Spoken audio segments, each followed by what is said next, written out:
మోడీకి ఇద్దరు రెండు కళ్ళయ్యారు.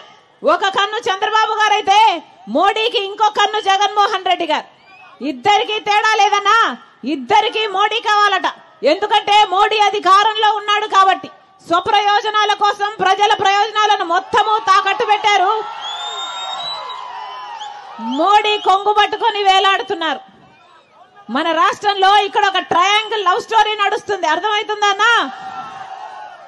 అర్థమవుతుందా? మోడీ మనకు ప్రత్యేక హోదా ఇవ్వలేదు, పోలవరం ప్రాజెక్ట్ ఇవ్వలేదు, కడప స్టీల్ ఫ్యాక్టరీ ఇవ్వలేదు, రాజధాని ఇవ్వలేదు. అయినా కూడా అదే మోడీకి గులాంగిరి చేస్తున్నారు. ఒక పక్క జగన్మోహన్ రెడ్డి గారు, ఒక పక్క చంద్రబాబు గారు. అసలు రాజశేఖర రెడ్డి గారి కొడుకు జగన్మోహన్ రెడ్డి గారు, రాజశేఖర రెడ్డి గారు బీజేపీ పార్టీని ఎంతగా వ్యతిరేకించారో మీకు తెలియదా అన్నా? ఎంతగా వ్యతిరేకించారు? ఎందుకంటే బీజేపీ పార్టీ ఒక మతతత్వ పార్టీ కాబట్టి మతం పేరుతో చిచ్చు పెట్టాలి, ఆ మంటలో చలిగాచుకోవాలి. ఇదే బీజేపీకి తెలిసిన రాజకీయం. ఒక మతాన్ని అవమానించాలి, ఇంకో మతాన్ని రెచ్చగొట్టాలి. ఇదే బీజేపీకి తెలిసిన రాజకీయం. అందుకే రాజశేఖర రెడ్డి గారు బీజేపీ పార్టీని వ్యతిరేకించారు.